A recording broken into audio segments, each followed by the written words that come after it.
أعوذ بالله من الشيطان الرجيم. بسم الله الرحمن الرحيم. الحمد لله والصلاة والسلام على رسول الله وآله آل الله لا سيما على بقية الله روحي وأرواح العالمين لتراب مقدمه الفداء واللعنة الدائمة على أعدائهم وأعداء الله من يوم عداوتهم إلى يوم لقاء الله. أما بعد فقال الله تبارك وتعالى في محكم كتابه ومتقن خطابه: أعوذ بالله من الشيطان الرجيم. إن الشيطان لكم عدو فاتخذوه عدوا. صدق الله العلي العظيم. صلوات پڑھیے محمد.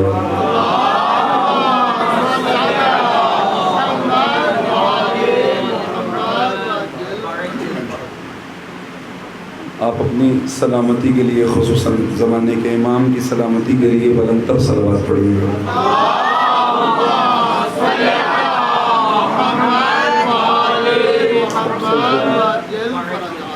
وناصر الاسلام اور اہل اسلام کے خلاف پیروان اہل بیت اور مکتب اہل بیت کے خلاف تخریب کاری میں سرگرم عمل ہیں، ان کی نیست و نابودی کے لیے بلند تر صلوات پڑھیے.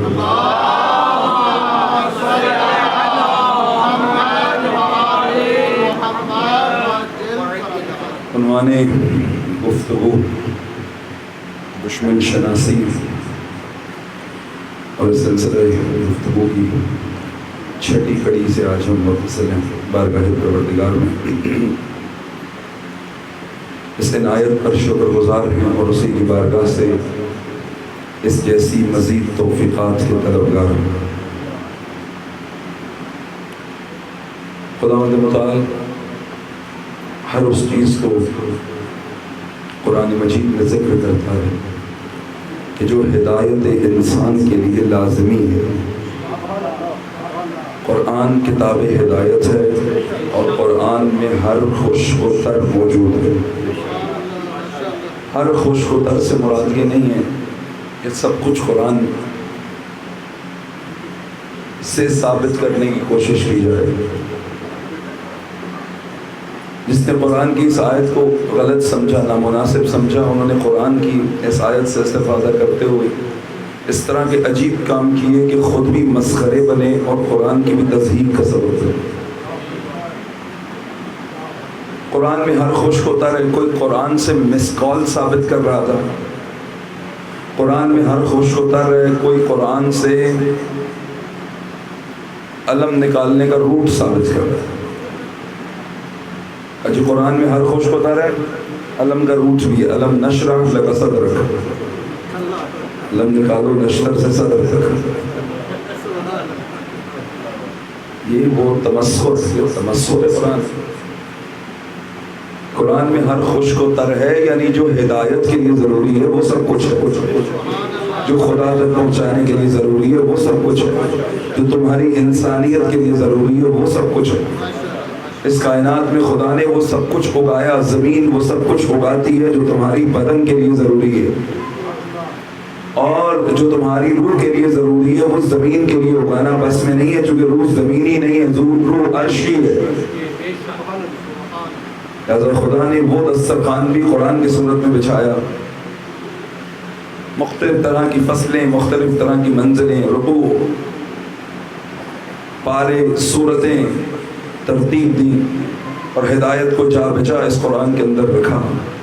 مختلف طریقوں سے انسان کو ہدایت کی بتایا کہ تمہیں زندگی کس طرح سے گزارنی ہے. خطروں سے آگاہ کیا، مستقبل سے امیدوار کیا.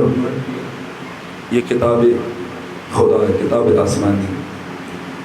یہ کتاب آسمانی پکار کے کہتی ہے ان الشیطان لکم عدو، لوگو شیطان تمہارا دشمن ہے، فاتخذوہ عدوا، تم بھی اسے دشمن سمجھو.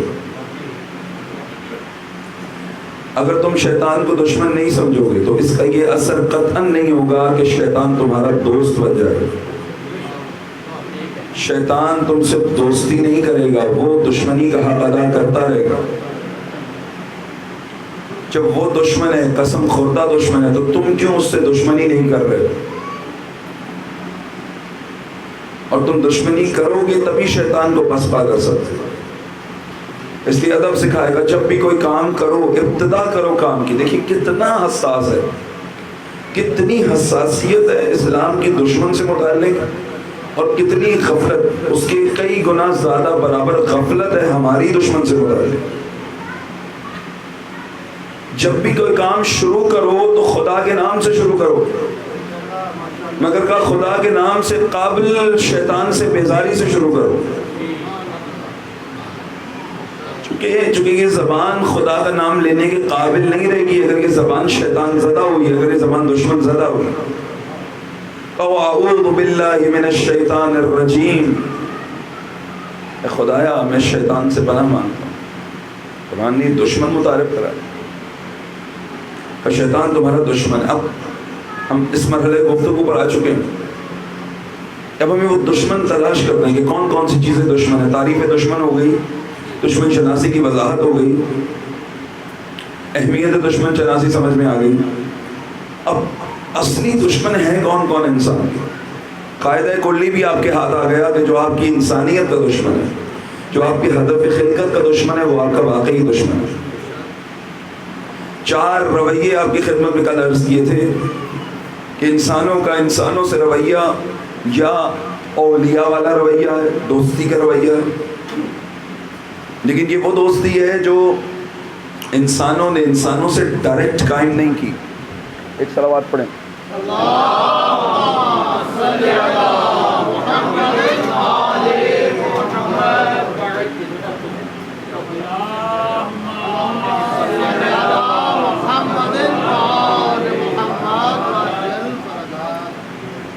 یہ وہ اولیاء والا تعلق، ایک تعلق انسان کا انسان سے اولیاء والا تعلق ہے. مومن مومن کے اولیاء ہیں، کفار کفار کے اولیاء ہیں. یہ دوستی کا رشتہ، یہ دوستی کا تعلق، اگر تعلق کوئی بھی ہو، خصوصاً یہ تعلق ولایت کا تعلق، ایمان کا تعلق، اگر اس تعلق کی بنیاد خدا نہ ہو، یہ تعلق بعض اوقات بہت مضر ہو جاتا ہے، بہت نقصان دہ ہو جاتا ہے.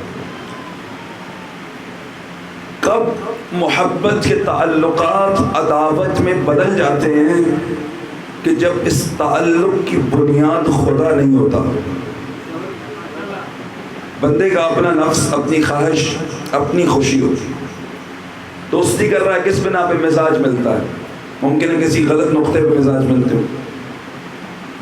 بنیاد اگر خدا نہیں ہو، خدا کی خاطر یہ عمل نہیں. من اخلص للہ 40 صبا، یہ قاعدہ کلی ہے کہ جو خدا کے لیے خود کو خالص کرے گا وہ کچھ حاصل کرے گا.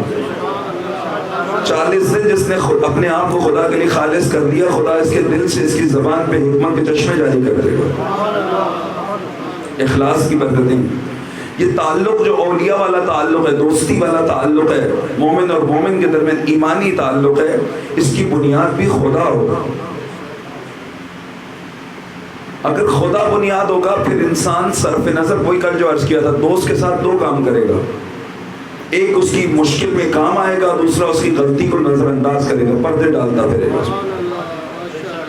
یہ اولیاء والے تعلق کا نتیجہ ہوگا.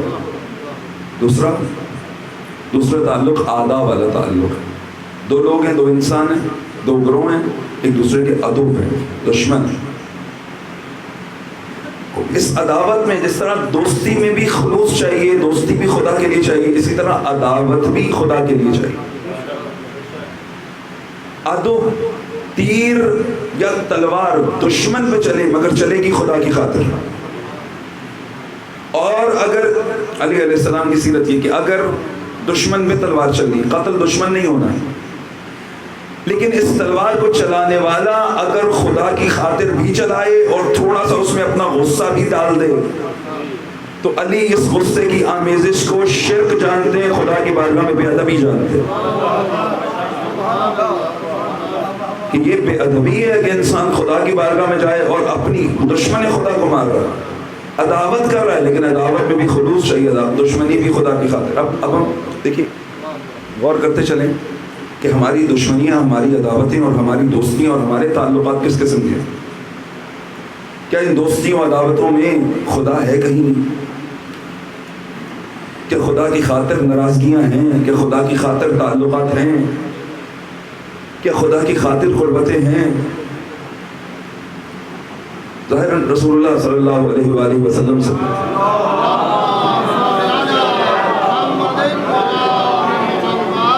پوچھا گیا کہ اسلام میں سب سے خیر، بہترین چیز، بافضیلت چیز کیا ہے؟ ظاہراً کہا اقرار توحید، وحدانیت خدا۔ پھر پوچھا گیا پھر کیا ہے، اس کے بعد کیا ہے؟ صلہ رحمی، اپنے عزیزوں رشتہ داروں سے تعلق برقرار کرنا۔ پوچھا گیا تیسری چیز کیا ہے؟ کہ امر بالمعروف و نہی عن المنکر۔ پھر پوچھا گیا سب سے بدترین چیزیں کون سی ہیں جنہیں اسلام نے بد کہا ہے؟ کہا شرک۔ شرک بدترین چیز، خدا کا شریک کسی کو ٹھہرا دے۔ محبت بھی مشرکانہ نہ ہو، تعلقات بھی مشرکانہ نہ ہو۔ وہ زندہ قوت تھی زمانے میں یہ توحید، کبھی آج کیا ہے فقط ایک مسئلہ ہے علم کلام۔ توحید کب زندہ قوت بنتی ہے؟ جب معاشرے میں ارتباط، تجارت، ہر شے کا معیار توحید بن جائے۔ بعض اوقات الفاظ میں الجھ کے بندہ معنی تک نہیں پہنچ پاتا۔ یہ جو میں کہہ رہا ہوں ہر شے کا معیار توحید بن جائے، اس سے مراد یہ ہے، سادہ سی مراد، کہ جو کرو وہ خدا کی خاطر کرو، دوستی کرو اس کی خاطر کرو۔ دوستی کیوں کر رہا ہوں؟ کیونکہ خدا یہاں چاہتا ہے کہ میرا مومن بھائی اس سے دوستی ہونی چاہیے۔ عداوت کرو، خدا یہاں چاہتا ہے کہ دشمن خدا اس سے دشمنی ہونی چاہیے۔ کسی کی غلطی معاف کرو، خدا چاہتا ہے کہ میں معاف کر دوں، خدا میرے گناہ معاف کرے گا، میری خطائیں معاف کرے گا۔ بنیاد توحید ہو، بنیاد توحید ہو۔ کیوں حسین سے محبت کرو، کیوں علی سے محبت کرو؟ چونکہ خدا چاہتا ہے کہ تمہارے دلوں میں یہ محبت موجود ہو۔ یہ بڑی عجیب بگڑی ہوئی ناجائز قسم کی محبت ہے کہ حسین سے محبت کرتے ہیں پھر حسین کو خدا کے مقابلے میں لا کے کھڑا کر دیتے ہیں۔ یہ کیسی محبت ہے؟ جس نے سر کٹا دیا توحید بچانے کے لیے، اسی کو خدا کے مقابلے میں لے آتے ہیں۔ عجیب ذوق ہے کچھ لوگوں کا، لڑانے کا بڑا شوق ہے۔ بعضوں کو مرغے لڑانے کا شوق ہوتا ہے، بعضوں کو کتے لڑانے کا شوق ہوتا ہے، بعضوں کو بٹیر لڑانے کا شوق ہوتا ہے۔ لڑائیے جہاں آپ کا دل کرتا ہے، آپ کا ضمیر گوارا کرتا ہے، لڑاتے رہیے، لیکن خدا کا واسطہ امام دین کو احکام دین سے مت لڑائیے۔ امام دین حکم دین کا محافظ ہوتا ہے۔ حکم دین نماز، حکم دین روزہ، حکم دین حج، حکم دین نماز جمعہ، آپ حکم دین کو امام دین سے لڑا دیتے ہیں۔ فلاں افضل یا فلاں افضل، افضلیت ثابت بھی ہو گئی تو ہر ایک کو اپنا مقام تو دینا پڑے گا کہ جان چھڑانے کی باتیں کیوں کرتے ہو؟ اگر حسین افضل ہیں تو اس افضل کی بات مانو۔ یہ کربلا کے صحرا میں تیروں کی چھاؤں میں بھی نماز پڑھتا ہے، یہ افضل ہے، افضل عمل کر کے دکھا رہا ہے۔ امام دین ہے، امام دین کو احکام دین سے نہ لڑایا جائے۔ یہ دشمن ہے جو ہمارے درمیان آ کر اس طرح کی باتیں کرتا ہے، یہ دشمن ہے جو دشمنی کرتا ہے۔ وہ چیزیں جو ضروری ہیں ان کو ضرر بنا دیتا ہے، جو ضروری ہیں ان کو ضروری بنا دیتا ہے۔ آپ دقت کریں، اس وقت سوشل میڈیا مارکیٹنگ کا زمانہ ہے، مارکیٹنگ ہر دور میں بڑی اثر انداز رہی ہے۔ شامی اسی میڈیا کے ذریعے سے علی علیہ السلام سے اتنی نفرت کرتے تھے کہ علی سے برا کسی کو نہیں سمجھتے تھے، معاذ اللہ۔ وہ میڈیا آج بھی فعال ہے اپنی پوری طاقت کے ساتھ۔ آج بھی کچھ افراد ضروری ہیں امت کے لیے، انہیں ضروری بنایا گیا، اور وہ علماء دین جن کی کمریں جھک گئی دین سیکھنے میں، انہیں اس امت کے لیے ضروری بنا کے پیش کیا جا رہا ہے، انہیں نقصان دہ بنا کے پیش کیا جا رہا ہے۔ یہ دشمن ہے، دشمن کے گھر میں دشمن دشمنی کرے گا اگر بیدار نہ ہو۔ بس تعلق عداوت کا، تعلق محبت کا، بنیاد توحید۔ تیسرا ربط دو انسانوں کے درمیان وہ مخالفت کا رابطہ۔ دو انسان دوست نہیں ہیں، دشمن بھی نہیں ہے، مخالف ہیں۔ اگر یہ دو چیزیں الگ کرنے میں ہم کامیاب ہو گئے تو یہ بہت بڑی کامیابی ہوگی، بہت بڑی، کہ مخالفت اور ہوتی ہے، دشمنی۔ ایک صلوات پڑھیے گا۔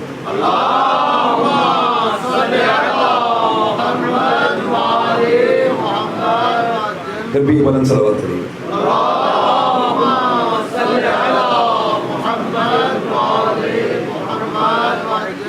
مخالفت اور دشمنی میں فرق ہوتا ہے، دشمنی نقصان دہ ہوتی ہے، مخالفت نقصان دہ نہیں ہوتی۔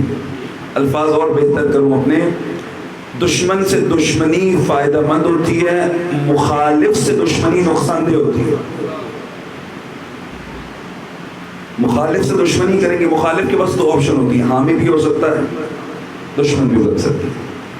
حامی بنانے کی بجائے جب آپ مخالف کو دشمن کی نگاہ سے دیکھتے ہیں، مخالف بن جاتا ہے دشمن، اصل دشمن ہو جاتا ہے محفوظ۔ یہ نقصان۔ اور تیسرا تعلق اجنبیت ہے، دونوں انسان ہیں، جانتے بھی، نہ دعوت ہے، نہ دشمنی ہے، نہ مخالفت، کچھ نہیں۔ میں نے آپ کی خدمت میں عرض کیا، حسین نے ہر غیر کو اپنا بنایا، سب نکلے دعوت دیتے چلے گئے۔ امام کے بہت قریب رہنے والے بھی امام کے پاس نہیں آ سکے، لیکن اجنبی آ گئے، عیسائی آ گئے، وہب قلبی آ گئے، زہیر ابن قین آ گئے۔ ایک مخالف تھا، ایک اجنبی تھا، دونوں آ گئے۔ سید الشہداء نے بتایا کہ کیسے اپنا بنایا جاتا، محبت و عداوت کا قانون سکھا رہے ہیں حسین کربلا۔ صلوات پڑھے محمد والے محمد۔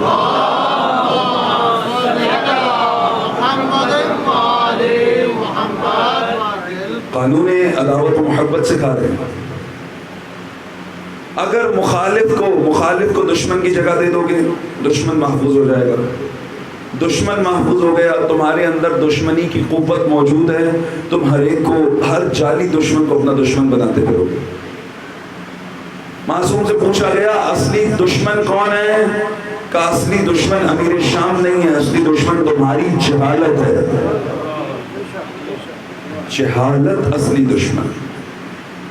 آج جنہیں ہم اپنا مد مقابل سمجھتے ہیں، میں نے کل عرض کیا تھا، علی علیہ السلام جب کسی بڑے جنگجو کو، بڑے سپاہی کو، بڑے سردار کو قتل کرتے تھے، دشمنی اسلام کے جرم میں، جنگ میں، مقابلے میں آتا تھا،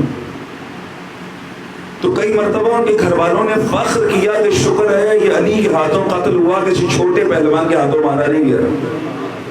دشمن کو بھی یہ سمجھ تھی کہ دشمن کا بڑا ہونا، صاحب حیثیت ہونا، صاحب کردار ہونا کتنا ضروری ہے۔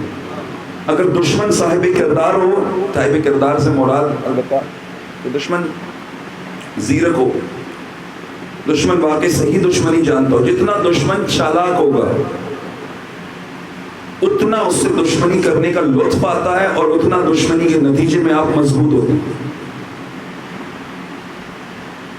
گرچہ کہ دشمن اسلام کی ہمیشہ یہ مشکل رہی ہے، جو کہ اسلام سے دشمنی کرنے کے لیے سب سے پہلے انسان کو اپنا ظرف گرانا پڑتا ہے، پستی میں جانا پڑتا ہے، پس دشمن نصیب آئے اسلام۔ علی علیہ السلام نے کہا معاویہ تو چلاک نہیں ہے، زیرکی مجھے بھی آتی ہے، لیکن مصیبت یہ ہے کہ میرے راستے میں دین رکاوٹ ہے، اور تیرا کو دین نہیں، تو آزاد ہے۔ بس جہالت دشمن ہے، یہ جہالت سبب ہے تمہاری اصل ناکامی کا۔ کیسے ہم اصلی دشمن کی جگہ جعلی دشمن کو دیتے ہیں؟ مثلا کوئی بیمار ہو جائے، اب بیماری کا سبب کیا ہے؟ کچھ بھی ہو سکتا ہے۔ آج کل کے ماحول میں بعض اوقات انسان اپنے سارے ٹیسٹ کرا لیتا ہے، بالکل فٹ، پھر بھی بیمار۔ کہاں بیماری ہے؟ کوئی بندہ ہے بار بار اپنا جوتا جھاڑتا ہے، پھر چلتا ہے، پھر پتھر چبھتا ہے۔ ایک صلوات پڑھ لیجیے۔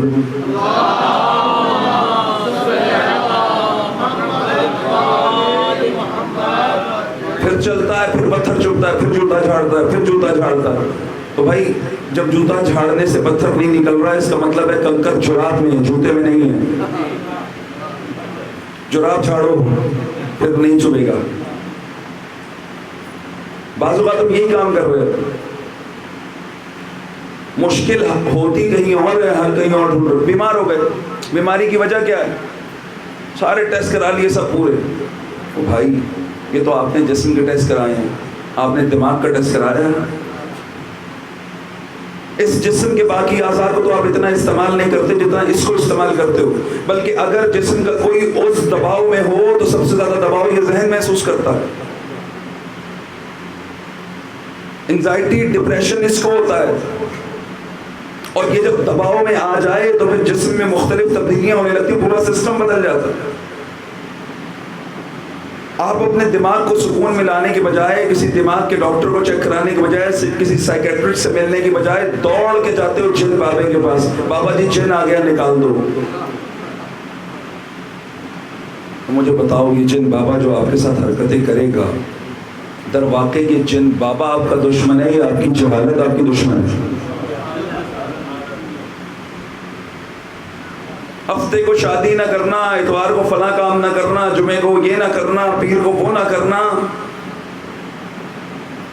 کس نے سکھایا یہ سب؟ یہ کرو گے تو یہ ہو، کس نے بتایا جمعہ ہفتہ اتوار پیر دشمن ہے آپ کے؟ یہ خرافات کس نے پڑھائی؟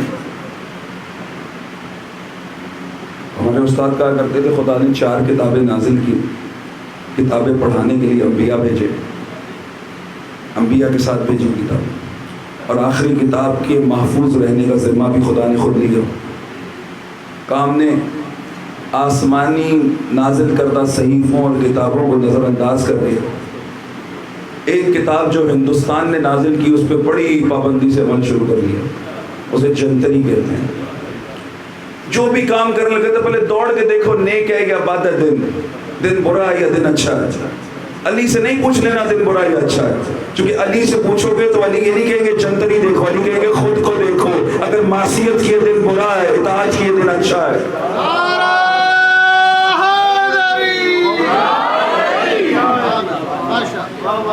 جنتری سے پوچھو. اب دے پوچھ لیا جنتری سے، اس نے کہا نیک ہے، کام شروع کیا، پھر خراب ہو گیا. خدا سے تو بڑے شکوے کرتے ہو بیٹھ کے، خدا دعا کی تو نے پوری نہیں کی. کبھی جنتری اٹھا کے نہیں پھینکی ہے، تجھ پہ عمل کیا نیک دیکھ دیکھ کے پھر بھی. اچھا جنتری پھینک بھی نہیں سکتے چونکہ بڑی چلاکی کی ہے جنتری والوں نے. جنتری کی کتاب میں اچھی اچھی دعائیں بھی لکھ دی ہیں. دعائیں دین ہے، جنتری دین نہیں ہے. دعائیں دین ہے، دعا اچھی بات ہے، دعا کرنا دین کا حصہ ہے. لیکن یہ بیٹھ کے دیکھنا کہ کون سا دن نیک ہے، کون سا سعد ہے، کون سا بد ہے، کون سا شدید بد ہے، کون سا سفر کے لیے بد ہے، کون سا آنے کے لیے بد ہے، یہ شادی کے لیے بد ہے. وہ بھائی نہیں ہوتے دن نیک اور بد نہیں ہوتے. ستارے دیکھنا، سٹار دیکھنا اپنے، جہالت دشمن ہے. یہ ستارے کیا ہیں؟ ایک زمانے میں سائنسدان یہ کہا کرتے تھے کہ زمین ساکن ہے، سورج زمین کے گرد گھومتا ہے.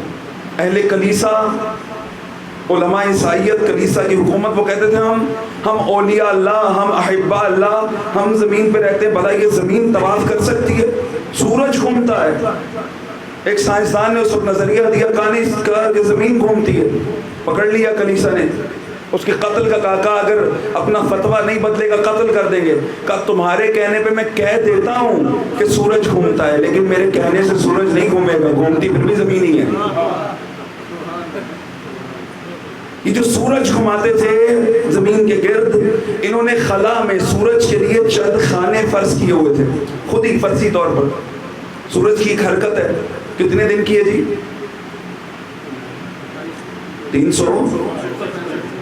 355 تو قمری اعتبار سے سورج کی حرکت ہے.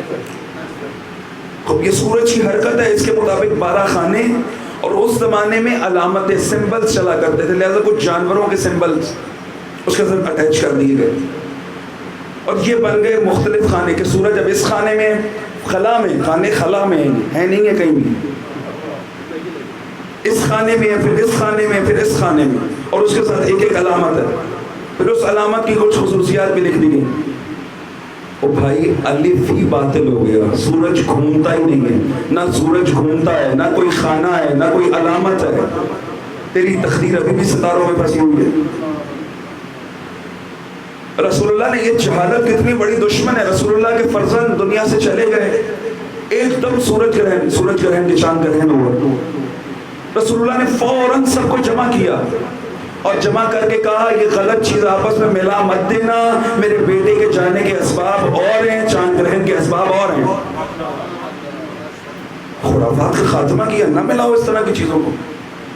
جب انسان منطق عقل کو ترک کرتا ہے تب بلا وجہ کے مقدمات بنا کے عجیب عجیب سے نتیجے لیتا ہے. منطقی ذہن عقل ختم ہو جائے. کہتے ہیں نا دیواروں کے کان ہوتے ہیں. ابتدائی منطق کی کتابوں میں یہ مثالیں دی جاتی ہیں کہ مثلا کوئی بندہ مقدمہ بنائے کہ دیوار کے کان ہوتے ہیں. بھائی کیوں دیوار کے کان ہوتے ہیں؟ کہتے ہیں اس لیے کہ دیوار میں چوہا ہوتا ہے, چوہے کے کان ہوتے ہیں, پس دیوار کے کان ہوتے ہیں. یہ کوئی عقل والی بات ہے کہ دیواروں میں چوہے رہتے ہیں, چوہوں کے کان ہوتے ہیں, پس دیوار کے. بھائی یہ کوئی عقل والی بات نہیں. عاقلانہ بات کرو, عقل والی بات کو بات کرو جسے عقل تسلیم کرتی ہے. جہالت مشکل ہے.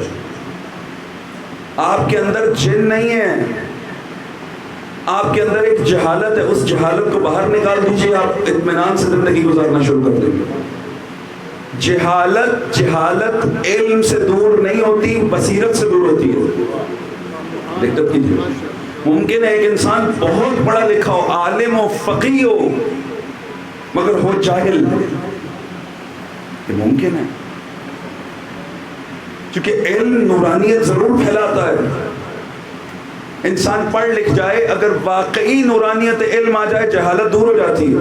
مگر اگر علم کی جگہ علم کی اصطلاحات اور ڈگریاں لے لیں تو پھر انسان مشکل باتیں کر کے لوگوں کو پریشان کرتا پھرتا. میں اتنا عالم ہوں تم جانتے ہی کچھ نہیں. یہ دشمن نظر آتی ہے. آپ کو جن, کون سا جن ہے آپ کے اندر؟ آپ کے اندر جہالت کا جن ہے. دیو چو بیرون رود فرشتے در آیت. جن ہو گیا جی صدقہ دو صدقہ دو صدقہ دو. بھائی آپ کو ضرورت ہے صدقے کی, لیکن دیکھو کس نوعیت کے صدقے کی ضرورت ہے.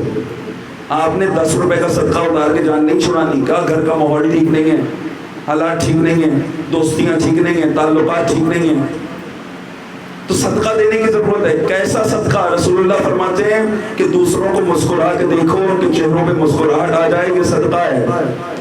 اپنے اندر کا وہ بھوت باہر نکالو جو آپ کے چہرے پہ ہمیشہ کرختگی رکھتا ہے, جو آپ کو اکڑا ہوا رکھتا ہے. یہ اکڑ توڑو, اس جگہ خوشی لاؤ. یہ خوشی چہرے پہ آئے گی, خوشی دوسروں کے چہرے پہ منتقل ہوگی, ماحول خوشگوار ہو جائے گا. دیو چو بیرون رود فرشتے در آیت. یہ اندر کا جن نکالو تاکہ فرشتہ صلوات پڑھیے محمد و آلہ.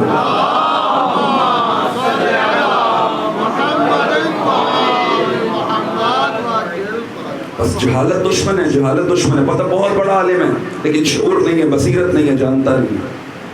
خدا کا شکر ہے خدا نے ہمیں در علی نصیب کیے, وہ رہبر, وہ امام نصیب کیے کہ جن کی نگاہ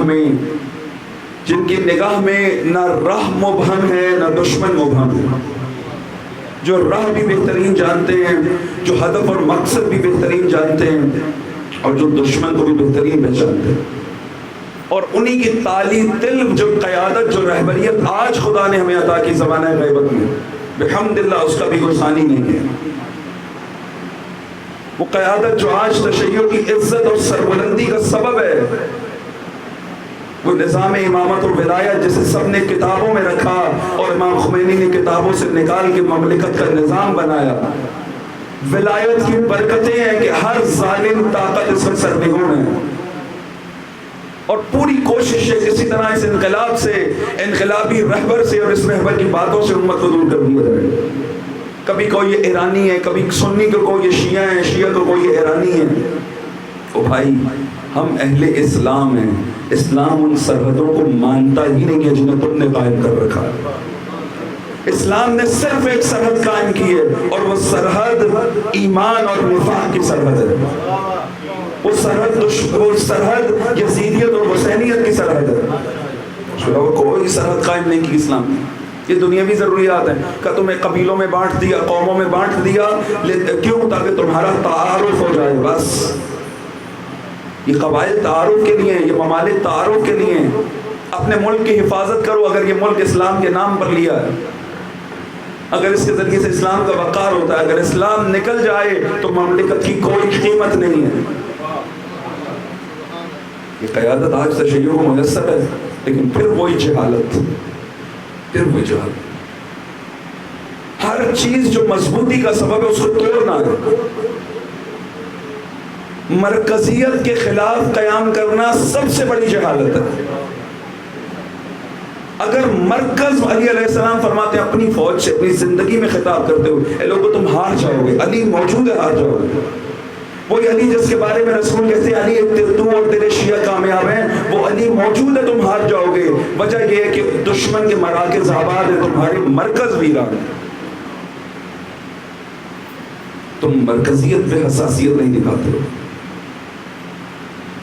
اگر ولایت فقیہ کی بات کرو تو فوراً کود آتے ہیں میدان میں کہ فلاں مرجع تقلید بھی تمہارا. ولایت فقیہ کی بات کرنا کسی مرجع کی توہین کرنا نہیں ہے. ولایت فقیہ پشتیبان مرجعیت ہے، پشتیبان مرجعیت کی ولایت فقیہ. نظام امامت و ولایت ہے جس کے نتیجے میں آج ساری برکتیں ملی. آج اجتہاد محفوظ ہے اسی قلعہ بند نظام کی وجہ سے. ولایت فقیہ وہی قیادت ہی دور ہے. ولایت مرجعیت تشیع کے پاس ہمیشہ رہی ہے، لیکن مرجعیت امام خمینی نے آ کر جو سوئی ہوئی قدروں کو، گمی ہوئی قدروں کو زندہ کیا وہ یہ تھا کہ صرف دین کے فتوے بتانے سے مسئلہ حل نہیں ہوگا. دین آیا ہی حکومت کے لیے. دین کی حکومت قائم کرو تاکہ ان فتووں پہ عمل کرایا جا سکے. یہ قیادت ہے تشیع کی، مرکزیت ہے تشیع کی. آپ جس کے چاہیں مقلد رہیں، جس کی چاہیں، جو آپ کی نظر میں شرائط کے مطابق مرجع تقلید ثابت ہے آپ ان کی تقلید کیجیے. تقلید کرنے سے کوئی فرق نہیں پڑتا، جن کی چاہیں تقلید کریں، مگر جس کی رہبریت پہ ہمیں متحد رہنا ہے وہ نائب امام ولی فقیہ سید علی حسینی خامنہئی ہے. یہ کہہ کر انکار کر دینا کہ ولی فقیہ تو ایرانی ہے، تو پھر تو آپ کو امام رضا کا بھی انکار کرنا پڑے گا، وہ بھی ایرانی ہے. پھر تو رسول اللہ کا بھی انکار کرنا پڑے گا، وہ تو ان کا تعلق بھی عرب سے، وہ بھی پاکستانی ہے. ایک جگہ میں نے ایسے ہی ذکر کی یہ بات تو کہنے لگے کہ آپ مرجعیت کی بات کریں، یہ ایران پرو باتیں کیوں کرتے ہیں؟ ولایت فقیہ ایرانی نہیں ہے. خدا نے انہیں توفیق دی کہ انہوں نے اپنی مملکت صاف کر کے اس نظام کو نافذ کر لیا. چونکہ جاء الحق زہق الباطل، حق آیا، باطل ان الباطل کانا. اگر اس بات کا یقین ہو جائے، قرآن کی اس بات پر ایمان آ جائے کہ باطل جانے والا ہے، تو ہم سب باطل کے مقابلے میں کھڑے ہوئے نظر آئیں گے.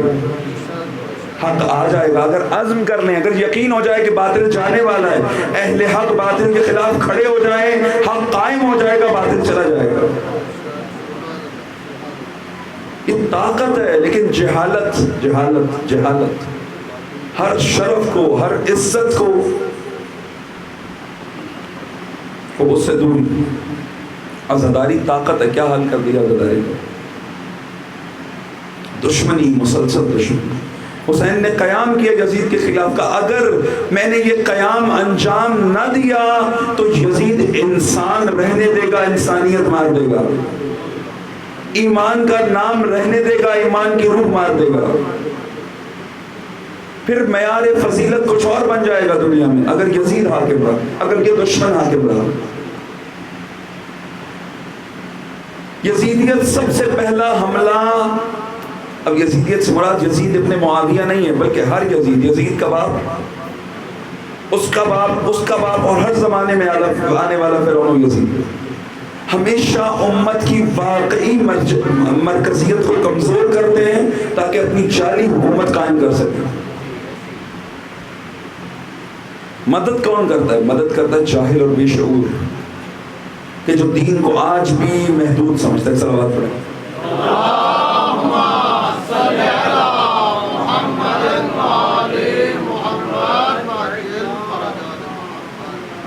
بلند صلوات پڑھیں.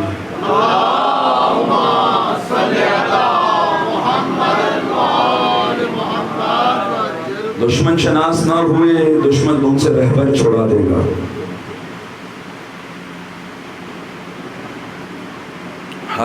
دیکھیے جب معاشرہ گرتا ہے تو کتنا گر جاتا ہے. ہمیں ہر ظالم باطل بد کردار بے کردار حکمران قبول ہے، ہر بے کردار. بلکہ اگر دل کرے تو انہی گندوں میں سے کسی ایک کو اچھا بنا کے ہم کہتے ہیں کہ سب سے اچھا ہے، بس اس کے لیے نعرے بھی لگا دو. پتہ ہے نعرہ حیدری اثر کیوں نہیں دکھا رہا؟ کیونکہ ہم نعرہ حیدری کے ساتھ اور بھی بہت سارے نعرے سیکھ بیٹھے ہیں. نعرہ حیدری لگانے کی شرط یہ ہے کہ جب حیدر کا نام بلند ہے تو کسی اور کا نام بلند نہیں ہونا چاہیے. کلمۃ اللہ ہی العلیاء، کلمہ کفر ہی السفلی. کلمہ حق بلند کرو، کلمہ باطل بلند مت کرو. ہر قسم کے حکمران کے لیے ہم تیار ہیں، لیکن ایک فقیہ عادل کی حکومت کے لیے تیار. پھر بتائیے اگر ایک فقیہ عادل کی حکومت قابل قبول نہیں ہے تو امام معصوم کی حکومت کیسے قابل قبول ہو؟ فقیہ عادل کی حکومت ایک کرن ہے اس حکومت معصوم کی، ایک کرن. تو جب وہ سورج اپنی پوری آب و تاب کے ساتھ چمکے گا تو اس وقت کتنی آنکھیں جو خیرہ ہو جائیں گی، کتنی چمگادڑیں جو اندھی ہو جائیں گی. آج ایک کرن کے آگے یہ اندھی چمگادڑیں، اس وقت کیا ہوگا؟ اس وقت کتنے دشمن ہوں گے، اس وقت کتنے اپنے ہوں گے جنہیں امام معصوم سے سلسلہ کاٹنا چاہتے ہیں. آغا سلسلہ کاٹنا چاہتے ہیں. دشمن نے کوشش کی اہل بیت سے تعلق ٹوٹ جائے. اگر علی سے تعلق ٹوٹ گیا نبی سے ٹوٹ جائے گا، نبی سے ٹوٹ گیا خدا سے ٹوٹ جائے گا، خدا سے ٹوٹ گیا تم انسان نہیں رہو گے. وہی کوشش آج کی جا رہی ہے. آج نائبین ائمہ سے تعلق ٹوٹ گیا، اس حکومت امام زمانہ سے تعلق ٹوٹ جائے گا. اور یہ تعلق ٹوٹے گا تو باطل کا اقتدار قائم رہے گا. دشمن شناس بنو، جہالت دشمن ہے، اس جہالت کو مت آنے دو. بعض اوقات ممکن ہے کہ بہت بڑا عالم ہو لیکن ایسا کام کر رہا ہو جو مرکزیت کو کمزور کر رہا ہو. کسی کے علم سے انکار نہیں ہے، لیکن خدا را اس شعور کو پیدا کرنے کی ضرورت ہے کہ میں سب کچھ نہیں ہوں. ممکن ہے اس انا پہ قدم رکھ کے مرکزیت کا تحفظ کرنا پڑے. کرو. کربلا میں جسے وفادار کہا گیا اس کی وفاداری ہی یہی تھی، جانتا سب کچھ تھا مگر اپنے آقا کے کہے مطابق حرکت نہیں کرتا تھا. پابند کر لیا تھا خود کو. حسین نے، امام فرماتے، سید الشہداء فرماتے، امام وہ ہوتا ہے جو اپنے نفس کو قید کر لیتا ہے اطاعت خدا کے لیے، اور پیروکار امام وہ ہوتا ہے جو اپنے نفس کو قید کر لیتا ہے صرف اطاعت امام کے لیے.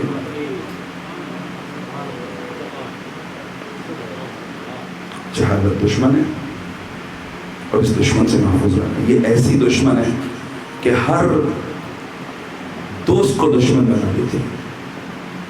جہالت بے شعوری کا نام. شاعر کہتے ہیں بال کو، بال. شعور ایسا شخص جسے بال جیسی باریک باریک باتیں سمجھ میں آتی ہوں. ہم کہتے ہیں نا بڑی موٹی عقل ہے تمہاری. موٹی عقل مراد یعنی بھینس جیسی باتیں تو سمجھ میں آتی ہیں، بال جیسی باتیں سمجھ میں نہیں آتی. ہمارے کچھ بلتی دوست تھے، وہ کہتے تھے ہماری بلتی زبان کا محاورہ ہے. وہ بلتی محاورہ تو مجھے قیامت تک یاد نہیں ہو سکتا تھا. اس کا مطلب یہ تھا کہ بعض لوگ ایسے ہوتے ہیں انہیں اپنے سر پہ رکھی بھینس نظر نہیں آتی، دوسرے کے سر کی جو نظر آ جاتی ہے. اپنے سر پہ جو بھی ہو، خود جیسے بھی ہو، وہ نظر نہیں آتا. یہ جہالت ہے.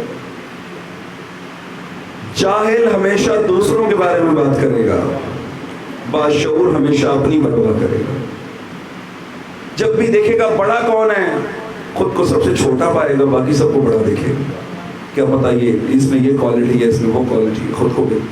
اچھا جتنا یہ دوسروں کو بڑا سمجھے گا اتنا خدا اس کا مقام دوسروں کی نگاہ میں بڑا کرتا چلا جائے گا.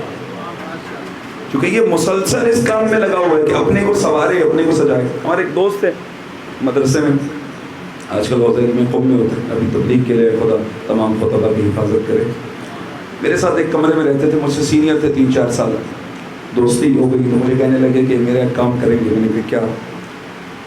کہنے لگے کہ آپ میرے ساتھ دن بھر ہوتے ہیں تو صبح سے لے کے شام تک میں باتیں کرتا ہوں، ملتا ہوں، آتا جاتا ہوں آپ سے، میں جو غلطیاں دن میں کروں نا ساری نوٹ کر کے شام کو مجھے بتا دیا کرو کہ آج آپ نے بولا ایسے، آج بات ایسے کی، آج یہ کمی تھی، آج یہ کمی تھی. اتنی ضرورت چاہیے. وہ انسان جو تعریفیں سن کے خوش ہوتا ہے وہ کسی کو کہے میری غلطیاں مجھے بتا دیتا ہے. یہ وہ شے جو شعور، باشعور انسان کرتا ہے.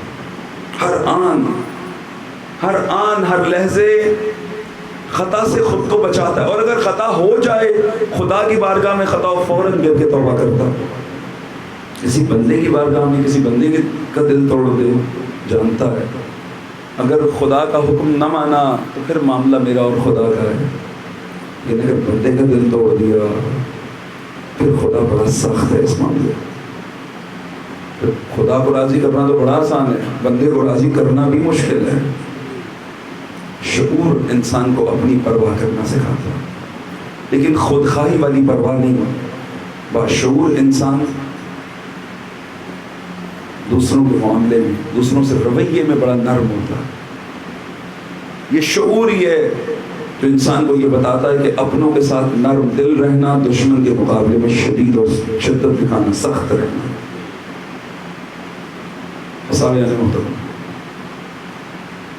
حسین نے دشمن شناس بنانے کے لیے پورا قیام کربلا برپا کیا، منعقد کیا. یہ اختیار حسین تھا، کربلا انتخاب حسین، مجبوری نہیں ہے. جس طرح آپ عزاداروں کی مجبوری نہیں ہے، آزاد ہے، جس راہ پہ چاہے چلے، راہ حسینیت اختیار کریں، خدا نہ خواستہ کسی اور راستے پہ چلے، آزاد، کوئی قید نہیں. حسین بھی قیدی نہیں تھے. لیکن اس شعور کو عام کرنے کے لیے جو کچھ آقا کے پاس تھا قربان کرتے نظر آئے. حتی آخری وقت میں جب سربریدہ بابا کے لاشے کے کنارے، بابا کے لاشے کے ساتھ سکینہ لیٹی تھی تو خواب کے عالم میں اپنی بچی کو پیغام دیا کہ میرے شیعوں سے کہنا جب بھی ٹھنڈا پانی پینا ہو مجھ غریب کی پیاس کو یاد کر. میں نے پیاسا رہ کر تمہیں شعور کے جام پلائے ہیں، اور میرے شیعوں سے کہنا ہے شیعوں کاش تم کربلا میں ہوتے، تم دیکھتے میں کس طرح علی اصغر کے لیے پانی مانگ رہا تھا. حسین نے آخری استغاثہ بلند کیا، حل من ناصر ینصرنا، حل من ذاب یذب عن حرم رسول اللہ. خیمے میں کوہرام برپا ہوا. جناب ثانیہ زہرا سے پوچھتے ہیں بہنا میں نے منع کیا تھا میری زندگی میں رونا مت، دشمن اپنے کو طاقتور سمجھے گا. کہ بھیا حسین خیمے کا منظر ہی ایسا ہے، خیمے کا منظر ہی ایسا ہے، کوئی بھی خاموش رہ نہیں سکتی. کہ کیا منظر ہے؟ کہ جب سے آپ نے صدائے استغاثہ بلند کی ہے آپ کے ننھے سے سپاہی علی اصغر نے چولہے میں تڑپنا شروع کر دیا ہے، اور یہاں تک کہ علی اصغر نے خود کو جھولے سے نیچے گرا دیا. حسین نے کہا لاؤ میرے علی اصغر کو میرے حوالے کرو، میں پانی پلاتا ہوں. بس جو ہی علی اصغر کو حسین نے اپنی آغوش میں لیا، ایک مرتبہ مادر علی اصغر ام رباب آگے بڑھی اور کہا کچھ دیر کے لیے میرے شیر خال کو میرے حوالے کر دو. بچے کو اپنی آغوش میں لیا. کون سی ماں؟ یہ کون ماں؟ یہ وہی ماں ہے کہ جب قافلے کربلا سے واپس مدینہ جا رہے تھے زینب نے کہا ام رباب کوئی نظر نہیں آ رہی. جب تلاش شروع ہوئی دیکھا قبر حسین پہ بیٹھی ہے. کبھی بھی واپس چلنے کا وقت ہو گیا، کیا جانا نہیں ہے؟ کہا میں کہاں جاؤں، میرے دل کے دو ہی تو سکون تھے، ایک زندان شام میں سو گئی، ایک کربلا میں. اب میں کیا کرنے جاؤں؟ روایتیں کہتی ہیں کہ جب شہادت علی اصغر کی خبر آئی بی بی نے چھاؤں چھوڑی اور دور میں بیٹھ گئی. حسین بلاتے رہے بی بی چھاؤں میں آ جا، کہنا علی اصغر کے بغیر اب چھاؤں میں نہیں بیٹھوں گی. اپنے ننھے بچے کو لیا، خیمے میں گئی. سب سمجھ رہے ہیں ماں ودا کرنا چاہتی ہے، یہ کربلا کی ماں ہے، بڑی مضبوط ماں ہے. یہ گویا اپنی قربانی کو تیار کرنا چاہتی ہے. علی اصغر کا لباس تبدیل کیا, آستینیں الٹ دی جیسے جنگجو کی آستینیں الٹی جاتی ہیں, کمر میں پٹکا باندھا, اور ایک مرتبہ تیار کرنے کے بعد علی اصغر سے مخاطب ہوئی, کہا علی اصغر پانی پینے جا رہے ہو, پانی نہیں ملے گا, تیر آئے گا. علی اصغر تیر کھا کے رونا مات, تیرا بابا بڑا غریب ہے, حسین کے دل پہ تیرا رونا قیامت گزرے گا. علی اصغر ہو سکے تو مسکرا دینا. اے علی اصغر جب شہادت کے بعد حوض کوثر پہ پہنچو گے, دادا علی جام کوثر لے کے منتظر ہوں گے. علی اصغر اپنے بابا کے بغیر پانی مت پینا, تیرا بابا بہت پیاسا. بابا کے بغیر پانی. علی اصغر اگر دادی زہرا پوچھ لے کہ ماں نے منہ کیوں نہیں دھلایا تو کہنا کربلا میں پینے کو بھی پانی نہیں تھا. پسنداروں تیار کرنے کے بعد ایک مرتبہ ماں نے اپنے سوکھے لبوں سے علی اصغر کی پیشانی کا بوسہ لیا, اپنا چشمہ اٹھا کر حسین کے حوالے کیا. حسین لے کے اشقیاء کی فوج کے سامنے گئے, کہا تمہاری دشمنی مجھ سے ہے, اس بچے نے تمہارا کچھ نہیں بگاڑا, اس کو 2 گھونٹ پانی پلا دو. بس یہ مطالبہ کرنا تھا کہ لعین شمر ابن ذوالجوشن آگے بڑھا اور کیا کہتا ہے, کہتا حسین بچے کی یاد میں خود پانی پینا چاہتے ہو, اگر بچہ پیاسا ہے تو اس سے وہ پانی مانگے. علی اصغر وارث عصمت حسین ہے. ایک مرتبہ حسین ابن علی نے اصغر کو خاک کربلا میں لٹایا اور چہرہ فوج اشقیاء کی طرف کر دیا. علی اصغر نے پکارنا شروع کیا, العطش العطش العطش. دشمن کی فوج ہے, شقی ہے, ظالم ہے, مگر العطش کی صداؤں نے ان کے جگر بھی خون کر دیے. فوج اشقیاء گریہ کر رہی ہے, آنسو بہا رہی ہے مظلومیت علی اصغر پہ کہ حسین کے بچے پیاسے, ہمارے حیوان بھی سیلاب. عمر سعد آگے بڑھا, کہا حرملا تیرے تیر چلانے کا وقت آ گیا. کیا کیوں حسین کی مدد کو کوئی لشکر آیا؟ کہا کوئی لشکر نہیں آیا, حسین کا 6 ماہ کا سپاہی لشکر بن کے آیا ہے. پسندارو اس نے تیر کمان میں جوڑا تھا, اختا کلام الحسین, حسین کے کلام کو قطع کر دے. اس نے تیر کمان میں جوڑا, تیر چلانا چاہتا ہے, تیر کمان زمین پہ رکھ دیتا ہے, پھر اٹھاتا ہے, پھر چلانا چاہتا ہے, پھر زمین پہ رکھ دیتا ہے. عمر سعد کہتا ہے تو بڑا ماہر تیر انداز ہے, تجھ سے تیر کیوں نہیں چلتا؟ کہ حسین کے پیچھے جو خیمہ ہے, اس خیمے کے در پہ ایک بیوی ہے, مجھے لگتا ہے اس بچے کی ماں ہے, مجھے کہتی ہے تیرا تیر وزنی ہے, میرا سچ تیرا تیر وزنی ہے, میرا اصغر چھوٹا ہے. یہ کہتا جذباتی نہ ہو, تیر چلا, فوج میں بغاوت ہو جائے گی. عزاداروں اس نے تیر کمان میں جوڑا. یہ کون سا تیر تھا؟ یہ وہ تیر تھا جس سے حیوانات کو مارا جاتا تھا, تیر سے شعبہ تھا. ایک مرتبہ اس لعین کے کمان سے تیر صادر ہوا. روایت کہتی ہے علی اصغر ایک حزن سے دوسرے حزن تک ذبح ہو گئے, اور حسین کے ہاتھوں پر وہی منظر ہوا, وہی کیفیت ہوئی علی اصغر کی جو مچھلی کے پانی سے باہر آنے کے بعد ہوتی ہے. مچھلی جب پانی سے باہر آتی ہے خود کو اٹھا کے پٹکتی ہے, پھر جب سکت باقی نہیں رہتی تو اپنا بدن ہلاتی ہے, پھر جب اتنی سکت بھی نہیں رہتی تو منہ کھولتی اور بند کرتی ہے. راوی کہتا ہے میں نے حسین کے ہاتھوں پر یہی منظر دیکھا, علی اصغر اچھلے اور حسین کے ہاتھوں پر آ گئے. پھر علی اصغر نے ایڑیاں رگڑنا شروع کی, کہا پھر اتنی سکت بھی نہیں رہی, پھر منہ کھولنا اور بند کرنا شروع کیا. اتنے میں حسین پکارے انا للہ و انا الیہ راجعون, رضن بقضائی و تسلیما اجرکم ربکم اجرکم ربکم. اب حسین جو جوان لاشیں اٹھاتے رہے, علی اصغر کی لاش بڑی بھاری ہو گئی حسین کے لیے.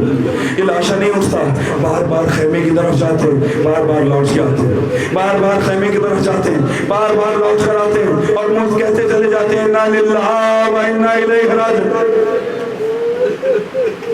کیوں, کیسے دکھائیں یہ چھوٹا گلا مادر علی اصغر کو کیسے دکھائیں؟ کہیں ماں بچہ دیکھ کر مر ہی نہ جائے. حسین پشت خیمہ پر گئے, ایک ننھی سی قبر کھودی. یہ وہ مقام ہے کہ جس پر حسین کی تلوار نے بھی گریہ کیا, آسمان کے فرشتوں نے بھی گریہ کیا. ننھے سے علی اصغر کو لحد میں لٹایا, پاؤں کی طرف سے مٹی ڈالنا شروع کی, خاک کربلا میں اصغر کو دبانا شروع کیا. ایک مرتبہ جب حسین چہرے تک پہنچے, صابر حسین رک گیا. کربلا کی گرم خاک اس ننھے سے پھول کے چہرے پر کیسے ڈالوں؟ اتنے میں حسین کے